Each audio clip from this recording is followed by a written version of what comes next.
right, y'all. Welcome to another episode of Two Brothers, Same Mother. Of course, the Cheek here. We got AJ in his rocking chair, Yes, older sir. than ever. Yeah. This is my get off the lawn chair. So, few things. It's interesting because July is usually like the slowest month for sports. It seems like, and so we're getting to the point where people are kind of running out of things to talk about, especially in the NFL. In between mini camp and regular training camp, free agency is pretty much done. Draft, most of the people sign their contracts. So this is where we usually find, bad takes or, kind of type things from people that you wouldn't expect it from. So I'm going to start with a guy that we are both very high on for this year, and that's Miles Sanders. Mm-hmm. So there was ratings from Pro Football Focus that listed Miles Sanders as, according to performance of last year. So they're not basing it on potential and all that. That Miles Sanders is the 19th best starting running back in the league. Now, with that being said, obviously, and this is where it gets tricky, you could always make a case for that, but based off of potential and based off of, what we saw last year using our brain and not just stats in a computer, there's no way, unless if the guy's going to be injured. But I will say this, if we're just looking at kind of stats in 1 year, with the fact that the injury issue Miles Sanders had last year, the fumble issues, the ability to kind of have butterfingers with some passes, and the fact that the Eagles team in general offense seemed to be a mess most of the year. If you just looked at last year, would you say it was safe to say that he was middle of the pack as a running back? That's complete fucking bullshit. So he played in 12 games last year, was I believe 5th overall rushing yards. I believe he was 2nd or 3rd in yards per carry. And yet was like 30th as far as starting running backs in attempts. That's all that needs to be said. He averaged 12 carries a game. 12 carries a game. Averaged almost 5 yards a carry. And it was like 5th or 6th overall in rushing and played 12 games. And the counter argument is he probably would have been 15th if he would have played 16. They only rushed him 12 times because he was 3rd in fumbles and he couldn't catch a ball, let alone. If anybody that said that absolutely never watched the Eagles fucking game, because the reason why he only had 12 rushes a game is because they were down by 3 scores by the end of every first quarter. Yeah, I mean, and I'm just making a counter argument. This is not how I think. No, I just think that Pro Football Focus is one of the most, it has its moments, but overall, like, if people just purely make their judgments off that, it's some of the dumbest shit I've ever heard. Well, the interesting thing too, there was 2 things, and to be clear, both were kind of getting ripped, not just locally but nationally. There was one local person that's trying to say, I could see where they're coming from. I guess they should try to have a different angle. Sometimes you don't want to be the person that is the 45th person saying that this is stupid. Right. But this is the same Pro Football Focus last year at the like middle of the seasons before Slay went on that what you call it, had him ranked, I think, like the 42nd best defensive back in the league. Right. Like, same one. Yo. Yes. Like, same one. Same for Pro Football Focus. Maurice Jones-Drew also came out and said that this is the year that Miles Sanders proves that the Eagles need to draft a running back next year. But he's so back and forth, though, that dude. He is. And the thing is that the lazy narrative of comparing Miles Sanders to Saquon Barkley, speaking of someone who's injury prone, as talented as Saquon Barkley is, beyond his rookie year, I don't think he's finished the season yet. So, right. Or Zeke Elliott, speaking of injury prone, 2 out of the 6 years is the only times he's finished. And one of those years he finished the season and they missed the playoffs. And has less rushing touchdowns than Josh Allen. But my thing that was interesting when I looked at this, because I always try to be objective and try to see where they're coming from. I'm not a big fan of Pro Football Focus. I feel analytics are a tool, but not the end all be all. Let's use our eyes. Mhm. I was trying to think like name 18 running back better than Miles Sanders. I don't even think most people can name 18 running backs, starting running backs in the NFL right now. Well, I mean, Like, like, let's be real. Like that's yeah, I mean, like, you could maybe say that based off of last year, Nick Chubb and Kareem Hunt both had better overall seasons than Miles Sanders, which wouldn't be Miles' fault. The whole offense was a mess. But like beyond that, like who you going? Okay, Edwards-Helaire with the Chiefs. Okay, I mean, but like you I, said, I don't know if I could name 18 starting running back as far as starters last year. People forget Christian McCaffrey was out. Zeke Elliott was out most of the season. Saquon Barkley was out. So, okay, those are like your three people that a lot of people think of when they think of starting running backs. Like, I I mean, feel Miles Sanders had a better season than Leonard Fournette. Miles Miles Sanders. Once again, I'm a look at the scenario situation. I'm not making an excuse. I've been known to be a Miles Sanders fan. But I look at it to do what he did once again to finish as bad as our offensive line was. We could say what we want. Oh, he only had 12 carries, like you were saying. Oh, because he has fumbles. Oh, because he's injury prone.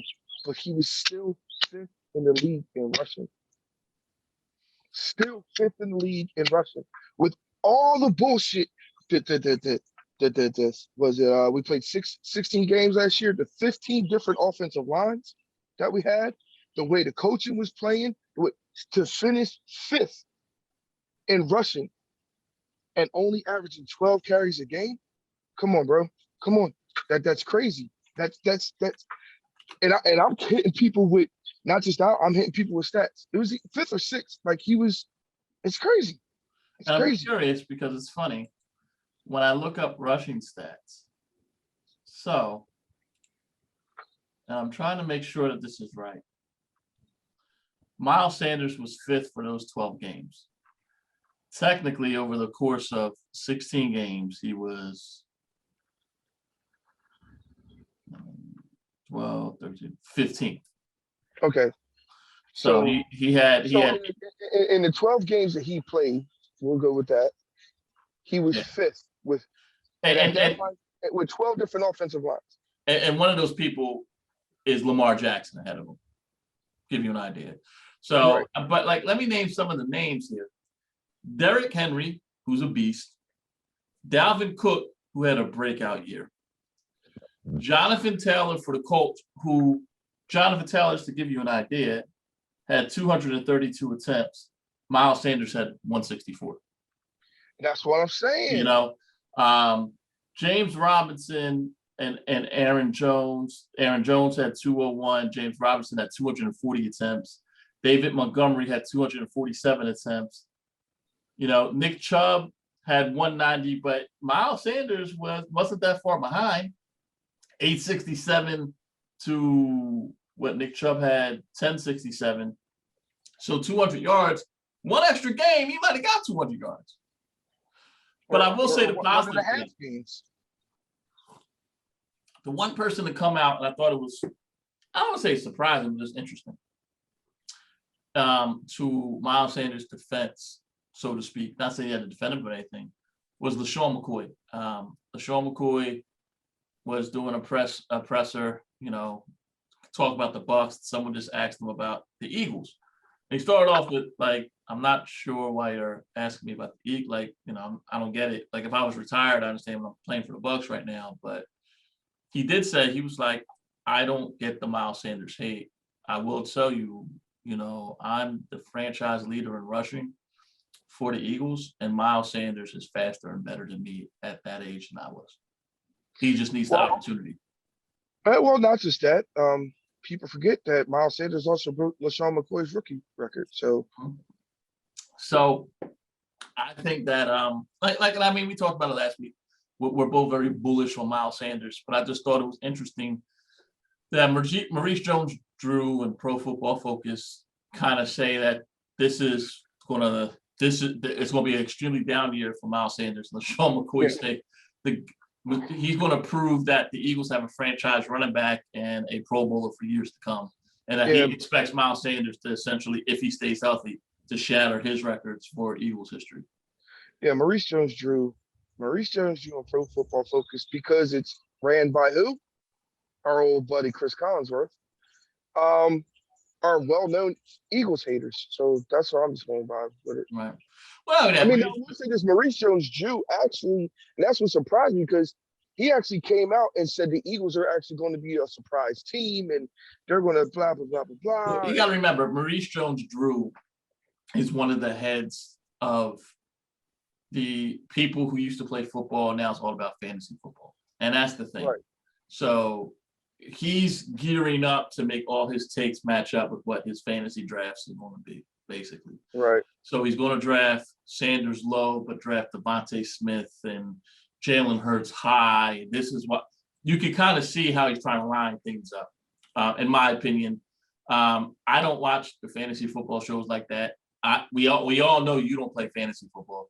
No, because of stupid shit like this and stupid remarks like this, and how these so-called experts base all their fucking shit off of what they did on my fantasy team, and about 60% of NFL fans base off what they did on my fantasy team. Like, it has completely made society lazy, almost like Google.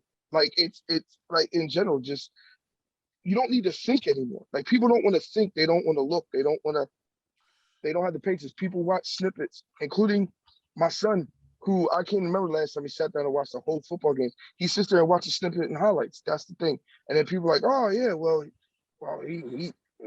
he was the 5th running back in fantasy this week, and that's not good. So he must be terrible. AJ did start the show with saying that he was on his perch of the "get off my lawn" chair right now, and you're sounding like it. But there is truth to what you're saying too. So. Another thing that kind of came out, which is old hat, but I'm curious your opinion on it. So a couple people, these are kind of Eagles reporters that said that they felt one thing that Doug Peterson struggled with and what it might have been his downfall as far as the politics with the office. And you kind of mentioned this with the players too, was that he came in real soft and then tried to lay down the iron fist after he'd been soft for a few years. That he did it with the players, and then the players were like, right. But also he did it with the front office. So the story came out with Sirianni. I believe it was a national story, and then some local people came onto it, which was he's on the right track with his players. Hey, he's going to be strong. He's going to demand excellence, but he's also going to be a player's coach. And hey, I want to make you better, but you need to I'll feed you info, but you need to eat it, basically. However, that his downfall is that they feel that Nick Sirianni, being that he's so young in the coaching game as far as getting this responsibility, is not going to have the backbone to tell Howie and Jeffrey right off the bat, let me do my job. You guys need to chill with certain things. Not everything, obviously, there's give and take. I just want your opinion on that. I'll give you mine afterwards, but I think, listen, as Eagles fans, a lot of us came in when and even me, came in when he first got hired. I was like, oh, this was a puppet hire.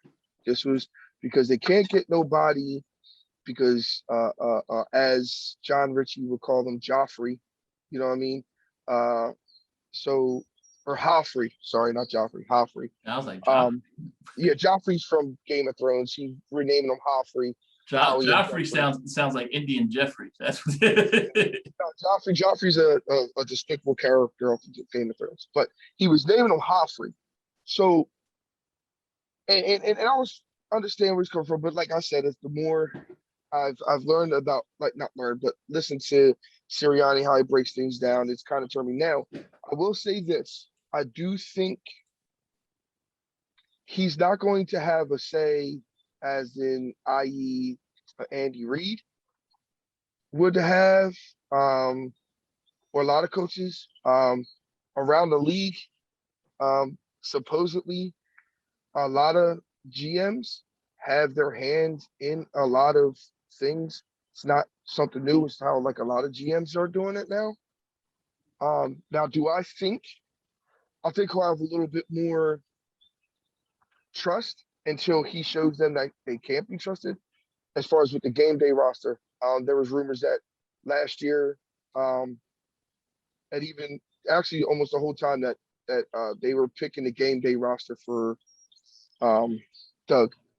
Uh, I think um, I think they're going to. I think they even came out and said, I could be wrong, that he was doing the game day roster, and I think it was like they're giving him enough rope to hang himself with. So it could be a short leash. I don't know, but from my understanding, all GMs for the most part, unless you have those old seasoned like a Sean Payton, they ain't nobody messing with him. Like you know what I'm saying that the Right, man, Andy, that's a little different. Yeah, Sean Payton yeah, coaching what since like the early '90s, like right. Andy Reid ain't nobody messing with Andy Reid.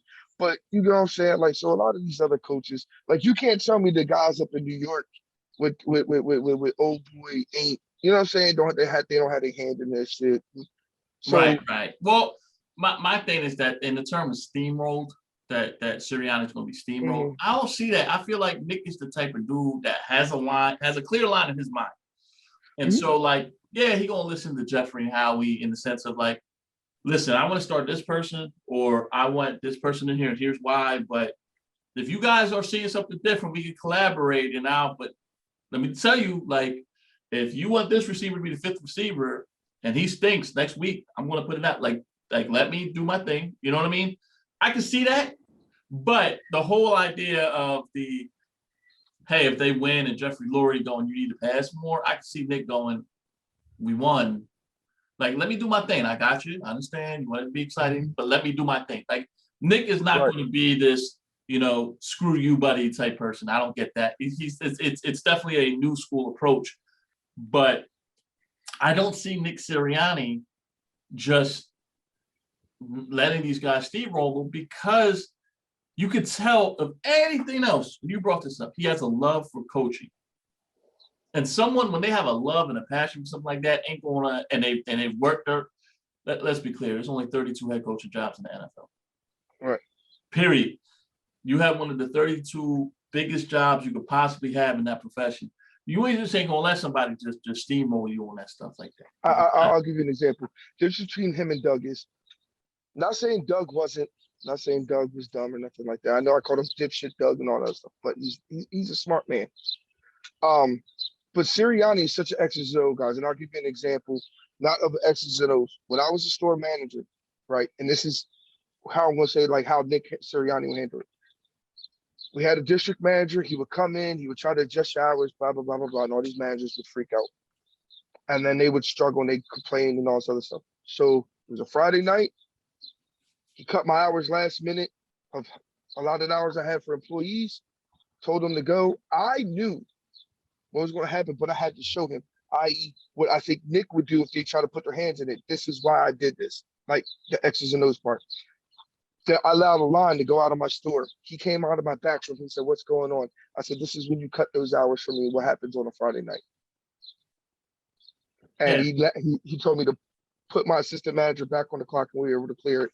And then he pulled me aside and he said, "Don't do that again, but I'll make sure I give you those extra hours every week." So, And, and I think that's where Nick Sirianni would kind of break it down like that. That's kind of where I see it. and I can see that. And it's funny. Don't do that again, but you had to do it in order to show what to do. Yes, You know yes. what I mean? But then he gave my trust and I got my way, but it was still don't do it Right, right, right, right.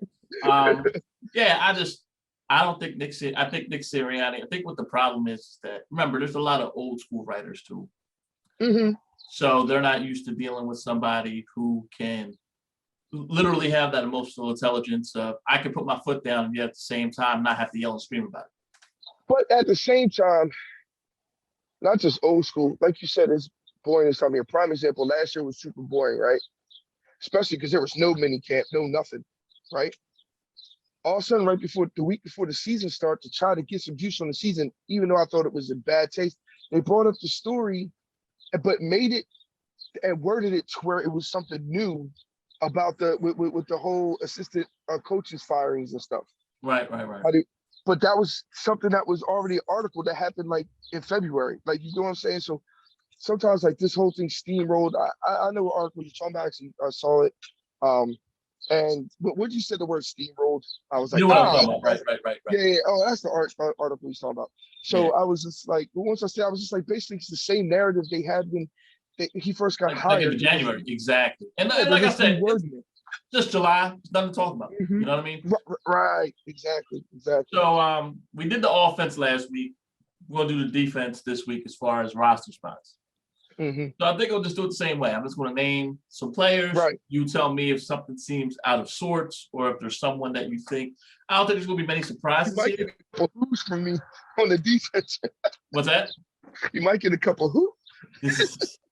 Well, I don't think so. I think you'll know all these people. So as far as defensive ends, okay, Brandon Graham, Barnett, Sweat, Kerrigan, and then Taron Jackson, the draft pick from Coastal Carolina.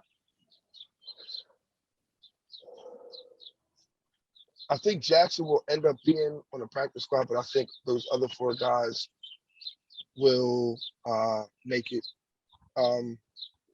Because the one boy they got, and the reason why I'll tell you, is because the one defensive tackle that we drafted in the third round, he's actually like a tweener to where he could actually kick out as a defensive end at times. So.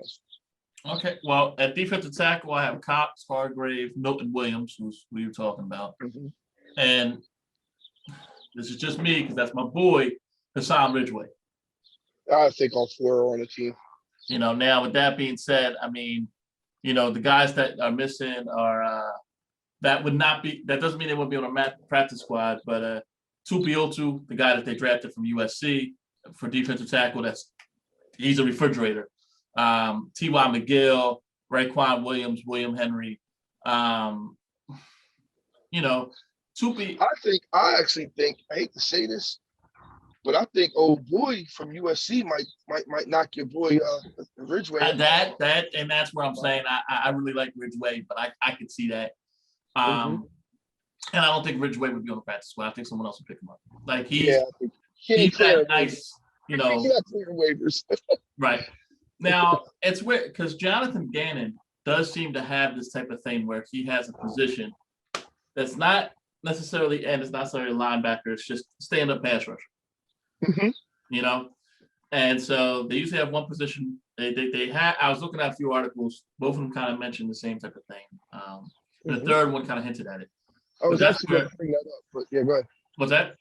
I was going to bring that up, and I think real quick, I think Kerrigan and Jannard Avery, even though Jannard Avery's listed as a linebacker, I think Kerrigan and Avery are going to be the two that are the ones that are going to be. That's exactly what I had. I had Jannard Avery's going to be. That's his position with Kerrigan being able to back him up. No, I think it's the other way. I think Kerrigan, Avery ain't starting over Kerrigan. No, but I mean, I think what it comes to is they got to see what Kerrigan has in the tank first. So if he has a lot in the tank, yeah, then Avery's on the bench most of the time. I mean, I think Avery's going to be on the bench anyway, even if Kerrigan only has a little bit in the tank, just for the simple fact of it's a position change for him. Right. Now, here's the other people: Joe Osment, Patrick Johnson. Patrick Johnson, I don't know much about. Osment always seems like he's okay, but he just needs some seasoning. So I expect Osment to be on the practice squad. Now with linebackers, this is where we might get the who. Yeah. Eric Wilson, we know him. He's a starting middle linebacker. Right. Alex Singleton and TJ Edwards. Right. Davion Taylor. Okay. Sean Bradley. Okay. And Jacoby Stevens. We drafted them. And they have a list of people that would be out. I don't know who any of them are. like you could have, with the linebackers and the cornerbacks, you could have made up some of these names. I want to know. Right. But I think cornerback is where there might be. I think I personally have a surprise here. But is there any thought on linebacker? Anything that I'm missing here? I think TJ Edwards is going to make it. I don't think he might start. I don't know. Well, Um, remember, I personally think that what we're going to see, for the most part, is Wilson and Singleton, and then T.J. Edwards comes on when it's an obvious running down because you normally start with, yeah, you yeah, know. I was gonna say the same thing. I think we're gonna do mainly a lot of two linebackers. Still same thing, almost not as much as a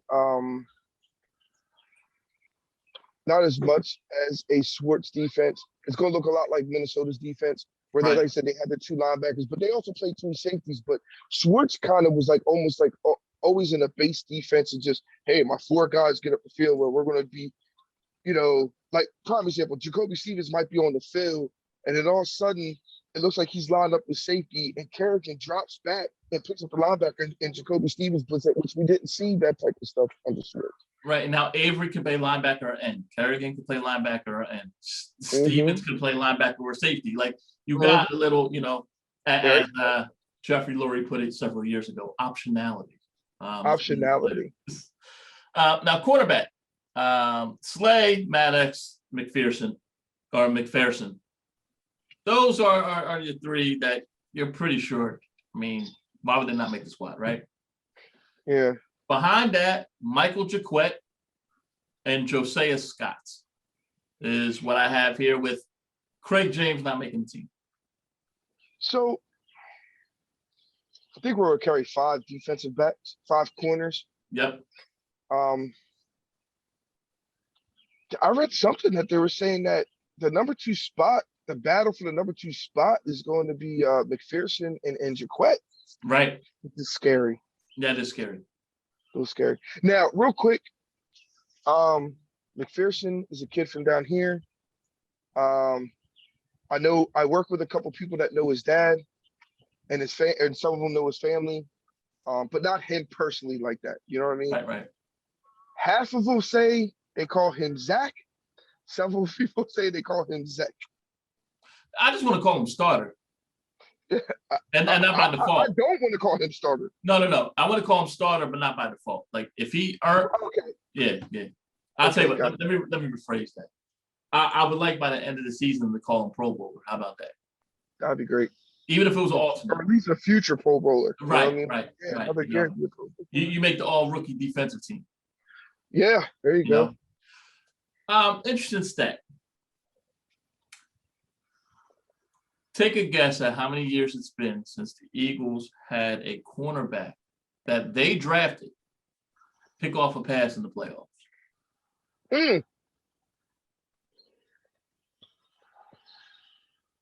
How many years? Mm-hmm. Shit, I don't know, man. It had to be either Lido or Sheldon. I just don't know which year. So it was Sheldon Brown. Mm-hmm. 2000, Oh, wait. 2007. 2007. Okay. Yeah, it's been 14 years. We just making up some random facts like that. Like a cornerback that we drafted. Well, no. I mean, it's kind of a cool thing. But like I was looking at that, I was like, huh. So my question to you, do you think in the next 2 seasons that record is broken, that we finally get a cornerback that we drafted to intercept the pass in the playoffs? Man, look, let's just get to the playoffs first. Let's just. Okay. Now let's go with safety, and this is another one where for me, I looked at this and I kind of agree with what I saw one of the charts here. 4 safeties, Ronnie McLeod. Let's assume that McLeod can actually play. Anthony Harris, Kayvon Wallace, and Elijah Riley is who I have. So are they listing? Because I've seen conflicting reports. So are they definitely listing Stevens as a linebacker? Yes. He's okay. So linebacker, and he can be like an emergency safety. Right. So the interesting thing here is that Elijah Riley was someone they drafted last year. They're kind of high on him, even though he really didn't play.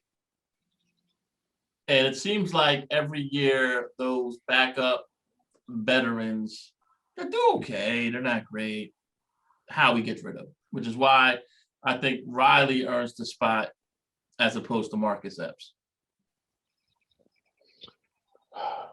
And we're talking about the fourth safety here. I mean, that's assuming now if McLeod can't start. If McLeod, let's say McLeod is not going to be able to start the first couple of the same games of the season, then I think Epps is on the squad.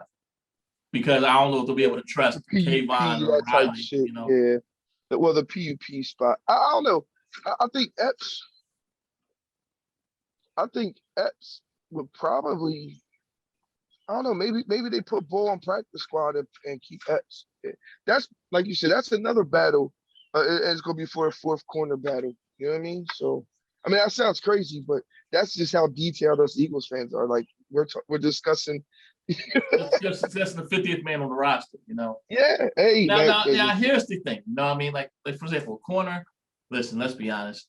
If they picked up Steven Nelson or Gary Allen Conley, who I actually wanted them to draft, but you know, I mean, it is what it is. I think that was the draft we ended up getting Derek Barnett, and Conley hasn't set the world on fire. But I would love for either one of them to be on number 2, and then it's kind of a moot point. But you know, we'll see. I don't see them bringing in another safety. You know, you have McLeod, you have Harris. You literally got 5 dudes on there. And to be honest with you, even though he's a really good nickel, but he unfortunately didn't get a chance to play nickel. He's not. I mean, he really wasn't a good outside corner, but he was actually okay. Safety was Vontae Maddox. So, right. You know what I'm saying? So. Right. You know. So, but yeah, man. I mean, those are kind of just my questions about the Birds. I don't know if there's anything else you want to throw in there before we get to the 5-pack questions. I'm just. I just want to get this. So I just want to not this full blown season, but at least let's get some of these. Let's get some of this mini camp started. I still do this. I'm a very, very old school guy in this regard. I still love picking up the Daily News and reading the Daily News report with the back cover being whatever happened in Eagles training camp that day. I still love doing that. You know what I mean? But 5-pack of questions, and I'm going to kind of lead into what we just said here. All right. So we're about to approach what is considered one of the most boring weeks for sports. Now, it's not as boring just because the NBA finals are a little longer, but I personally think this is going to be quick NBA finals. Because you got you don't have any football, you don't have any hockey, MLB, baseball, all-star games happening, and then after that, they have a day or two off, and you probably won't have any basketball either. With that being said, one of the most boring days of the year in sports might not be one of the most boring days for you. In your mind, what is one of the most boring days of the year for you? It seems like every year.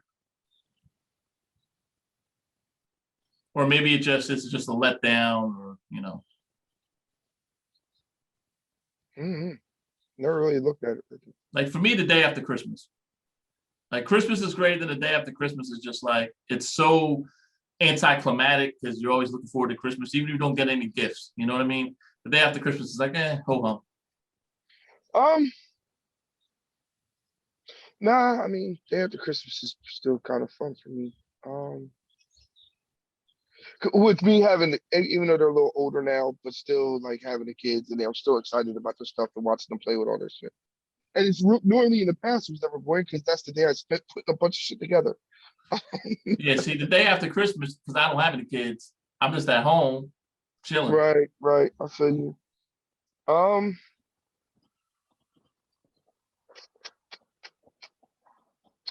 Man, I just don't have a specific. The maybe Saturday after Thanksgiving, or I've thought about that. No. The reason why I say that, I know you're not I should say you're not a college football fan, but you don't really follow it as much because of work. So I was thinking maybe that, and like college football usually is revving up around that time for championship week, but yeah, not really. I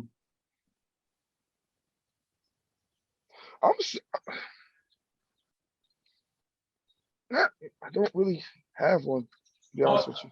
Okay, ain't nothing wrong with that, man. One of the things I always have to watch, even though I still think it's gross, every single year. I don't know why. I always gotta watch the hot dog eating contest on 4th of July. I have no idea why. It's stupid. I know. But I always find myself at noon putting it on and watching these dudes just have stuffed their face and know that they're going to have indigestion for the next month. Right. Name a weird event or thing that you have to watch. It doesn't have to be sports. Oh shit. It might not even be weird to you, but you think other people might find it weird. Never thought about it. You said the hot dog thing. I don't watch that. I never did. Dude, I don't know what it is. I've watched it every year since like 2007. And one year when I was in New York, I actually went to Coney Island to watch it. It's gross. It is 100 times grosser when you watch it in person. Like it's just like I heard it's pretty gnarly. it's yeah. And yet every year I put myself through it. Every year I want to see it. Every year I watch it. Every year I'm like, why did I waste 5 minutes of my life? It's not something that I watch. It's not something that I watch. But I'm gonna throw my wife under the bus. She likes to watch Dr. Pimple Popper. That's a good one. Fucking disgusting. Fucking disgusting. And sometimes she'll be like, I'll go to lay down in the bed and she's in the room watching it. And I'm like trying to go to sleep and I hear it. And she's like, I just want to finish this episode. And I'm like, oh God. It's and then like I happen to look up and I'm like, oh God, I'm like, oh. But yeah. So I threw her under the bus. You ever been someone that watched like My 600-Pound Life or anything like that? Hoarders. Hoarders, okay. Hoarders, yeah. And I know you were a Jersey Shore fan, which a lot of people like. Is there a like guilty pleasure, maybe reality TV or something? Maybe you could put that out there. Honestly, it's just a couple reality TV shows that I've really ever got to. Used to watch The Real Worlds, but it was to the point where it was obvious that it was staged. Right. Like it was overly obvious. I'm not saying the Jersey Shore wasn't, but I used to watch the Jersey Shore. I kind of gave up after Family Reunion season 2. After that, all right, I'm Jersey Shore now. Like as you know, like I was like, oh, you should check it out. It's funny. Yeah, I'm completely. I think they're on like Jersey Shore Family Reunion, fucking like season 7. Like I'm like, yeah, whatever. I don't know. With the Summer Olympics coming up, any chance that you're going to watch any of the Olympics, and if so, what would you actually pay attention to? Of course, I'm still going to check out basketball a little bit. Just to check it out, not just Team USA, because there's other guys, in the NBA that like the Gasol brothers and stuff like that. Like yeah, Luka just got his country to qualify for first time ever.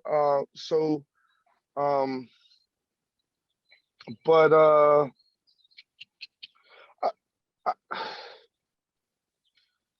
I kind of see what was going on with this track and field thing. Well, the fact that they're not letting that, I don't think they're going to let that, and I don't know her name, and I apologize, but I know you're talking about, yeah. That they're not going to let her run is ridiculous. Right. And it's stupid. You know what I mean? I haven't followed the full story, but Michael Phelps was known to smoke weed all the time. They ain't never touched that dude and just let him swim. But this chick, because she smoked weed 3 months ago, they're not going to let her stop. If anything, that would slow her down. There's a slight difference in that. Michael Phelps never failed the test. They never tested him. He got tested. He just knew not to fucking smoke weed when I'm not saying listen, to eliminate somebody for smoking weed is bullshit. But to smoke weed while you're fucking trying to qualify. Oh no, yeah, that was dumb. Don't get me wrong. That was dumb. That's what I'm saying. That's what I'm saying. I mean, my thing is just that I recall Michael Phelps taking a drug test and then they saying, oh, the drug test was tampered with, so we got to wait another 3 weeks. Like it was. And I'm not comparing Michael Phelps to them. That's just right. And once again, I'm not trying to make excuse for Michael Phelps. When that happened, Michael Phelps had already won numerous gold medals. It's like the traveling thing with Michael Jordan.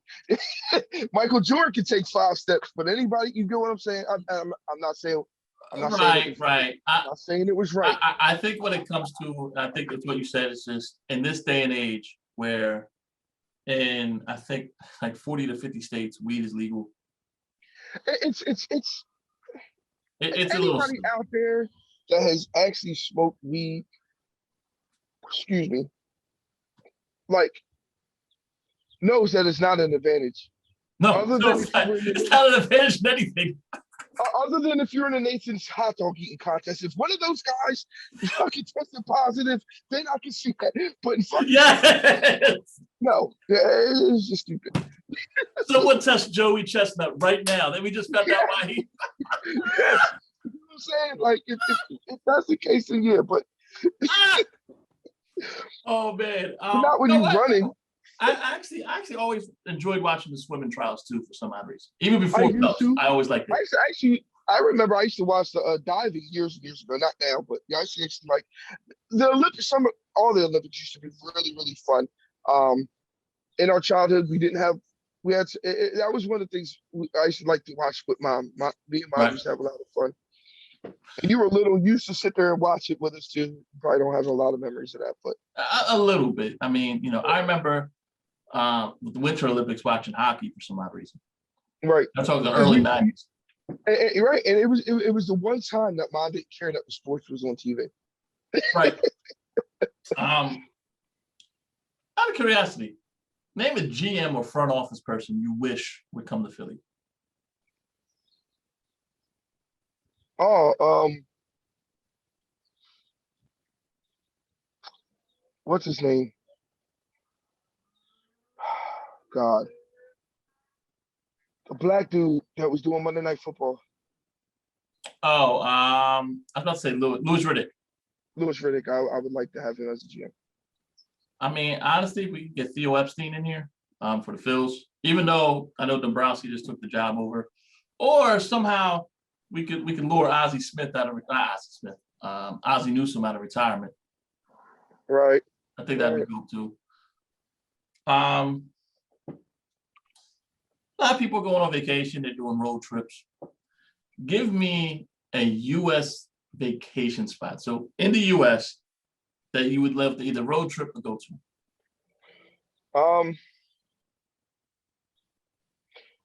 Listen, I've road tripped, and people may think I've road tripped to Disney World and Universal 4 times. So yeah, that's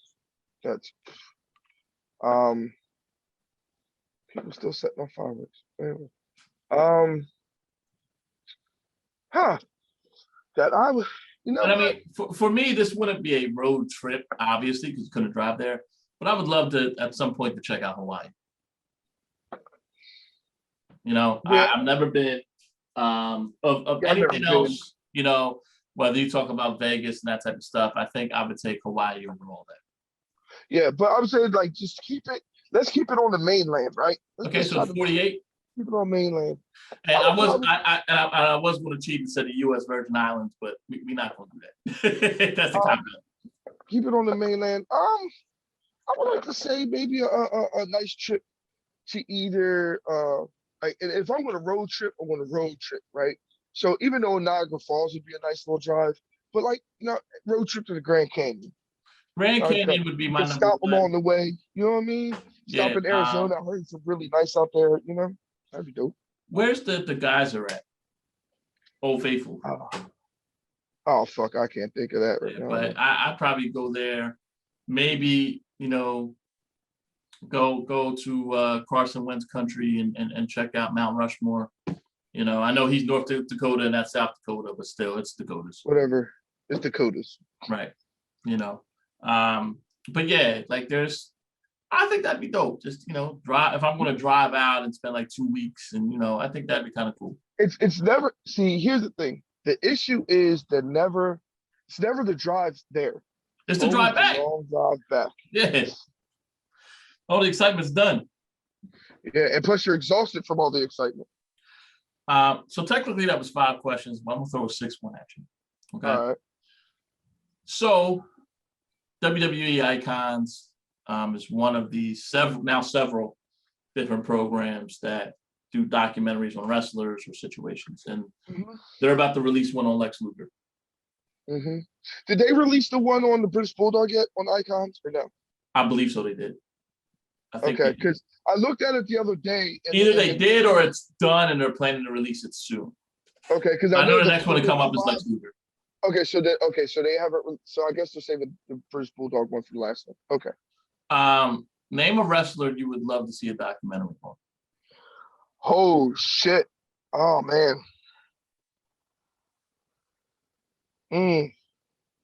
Because they do such a good job, like you know what I mean. And it can be anybody. It doesn't have to be WWE icons. It could be Dark Side of the Ring. It could be ESPN, like how they did with Ric Flair. No, but that's what I'm saying. There's so many that they've Yeah. done them on. Like, I mean, they've even done them on like freaking like the Dynamite Kid, which was a sad one. Who would you like? Because what I'm thinking. For me, I know there's been. I personally feel like, and you could correct me. You'll probably tell me there is a really good one there. I would the way ESPN 30 for 30 did Ric Flair, and I know they want it because he's not alive anymore. I would love to see something like that on Dusty Rhodes. Yeah, they do have one on WWE, or sorry, the Peacock channel called The American Dream. It's one on there. I mean, but I would have just loved to see like, all right, how he came up and all that, and the family life, and the fact that like, remember Dustin and Cody lived in two separate households and all that stuff, and yeah. If you look it up, it's called The American Dream, Dusty Rhodes. It's on Peacock Network, or maybe just on the Rhodes family in general. Just because I feel like Dustin has a great story, Cody has a great story, and they're all vastly different. Yeah, Dustin's been wrestling since like the '80s, which is crazy. And Dustin, I mean, Dustin Rhodes, let's call it what it was a flamboyant, essentially gay character in the early '90s when it wasn't really all that accepted to be doing that type of stuff. Yeah, he definitely was a trendsetter with like those type of things. He definitely reached out. I mean, that's not how he started, but that's where he blew up. Cause and I'm trying to really think because I've seen the Hulk Hogan's, the Ric Flairs. They have one over. They did one on Ultimate Warrior, didn't they? Ultimate Warrior, Ricky Steamboat, Chris Jericho, Edge, Bret Hart, Mick Foley, Stone Cold. I mean, it's really hard to tell. Andre the Giant. HBO did a documentary on Andre the Giant. Right, that was really good. Yeah, I mean, oh man, the Road Warriors. I actually used to have that DVD. I would kind of like see an updated one on Triple H that kind of is half on his wrestling career and half on how his transition has been. So I can imagine his transition to kind of being in the front office of WWE had to be crazy. Oh, yeah. Shawn Michaels, a couple of them. I'm sorry. I know I'm trying to. I'm not the. No, I know. Sometimes you got to name all the stuff to. Yeah, man. Oh God. No one I would like to see, and I know they're going to do it very, very soon. Once he retires, though, I would love to see what they do with Randy Orton. Yeah, because they have one, but it's like his career's not over. Right. I just love to see kind of one with Randy Orton that kind of starts a little bit with his dad and then goes into how he was like a young phenom and all that. For a little while, I think his dad was his manager in WWE. No, he wasn't. It was just a little thing that they had against The Undertaker. It wasn't his manager. It was kind of like they were teaming up to go against The Undertaker. I thought they played it off as like Cowboy Bob Orton was his manager for a little bit. Like, even though it was against, yeah. It was like, but his dad was helping him try to overcome The Undertaker. Right. But like you said, I would like to, because they have one on Randy Orton that takes care of all that like earlier in his career, but then it stops. Right. Like, and it was done in like it stops his career like at like 2014 or something like that. AJ Styles. AJ Styles, I think, would be a really good one. And I think that's the big thing. I think to follow somebody who AJ Styles, I think, is probably your number one person who went from independent and then made it. Yes. To that degree. Yes. I think I would like to see one. Granted, we'll see how it turns out with his run right now. But I might be interested to see one on Moxley too. Yeah. That's another one. Um, I've actually been. I used to dislike Dean Ambrose when he went single. Right. Wasn't a fan of his. Um, then over the course of time, he kind of grew on me. I kind of liked him. Was really excited for the Moxley thing in AEW. But now, even though I haven't really watched AEW or WWE like It's that, run its course. yeah, even prior to COVID, it kind of ran. It was already running its Well, course. It's with like, AEW now, they have them in a tag team, and the tag team actually is kind of decent, but it's still at that potential phase, right, because it's weird. They have him in a tag team. I forget who the other guy is. The other guy is your typical kind of pretty boy guy, but is a bit of a brawler in his own right. So to right, have Dean Ambrose as part of the tag team where or Moxley, where he is the kind of the calmer of the two is kind of funny to watch. You know what I mean? right, I just feel that AEW's writers need to get their stuff together because I think there's a lot of potential, but they just need to leave the past where it is. And they got the kid Darby Allin with the title, and you need to run with that. Run with your young guns. Run with them because that's right, where AEW is really the people that didn't get shine at WWE, but have their small fan base and newcomers are where you're really going to make your brand, not the retreads that were in WWE for 20 years. right.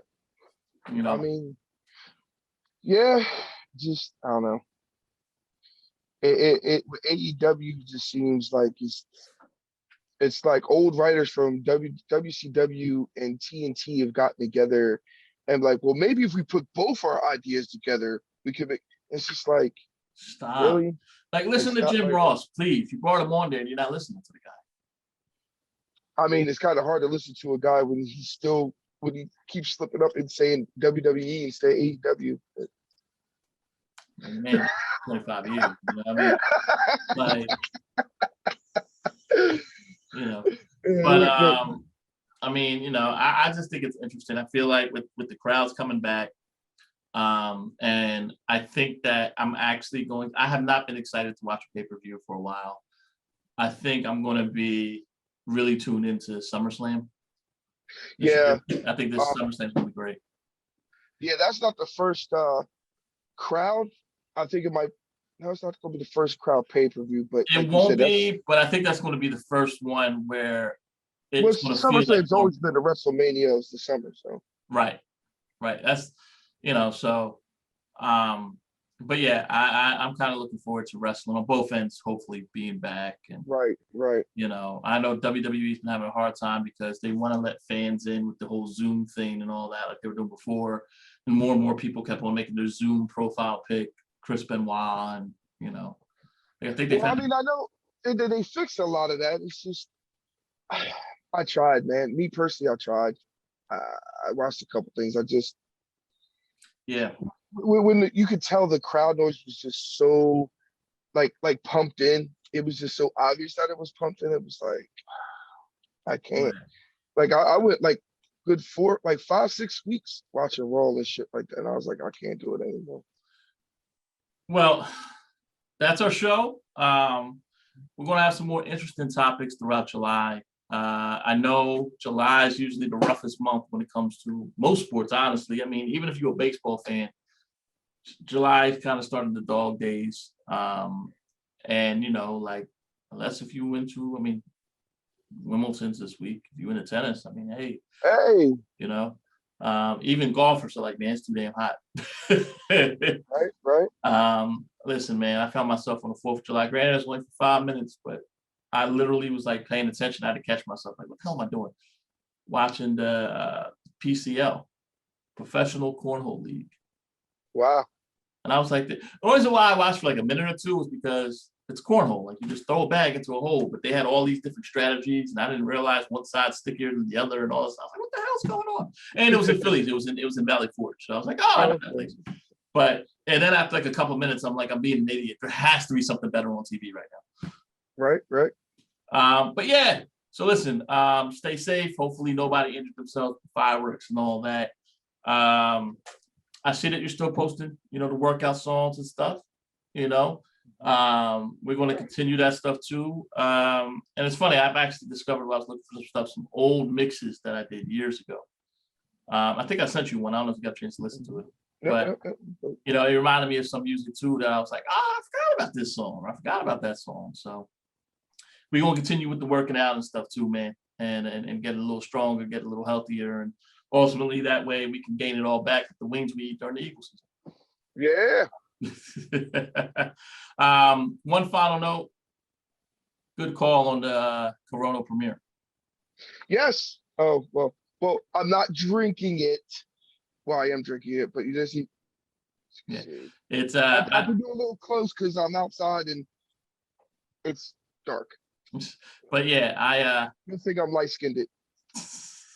I bought some just to have during the 4th of July, and no different taste from, you know, the regular Corona for the most part. And actually, so it's not as thick, but like right. you said, yes, it's yeah, it's not much. It's not far off. You don't feel like you're drinking water with a little bit of alcohol.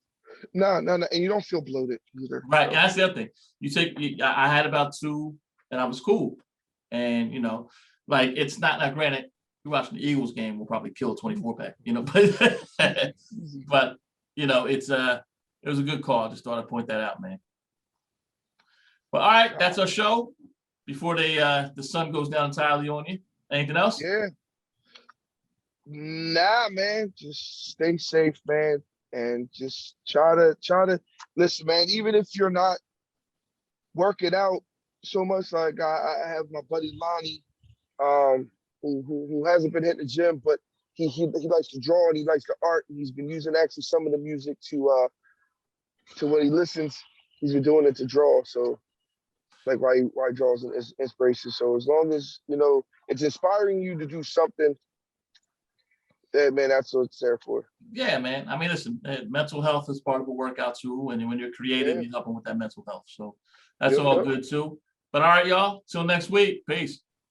Earth.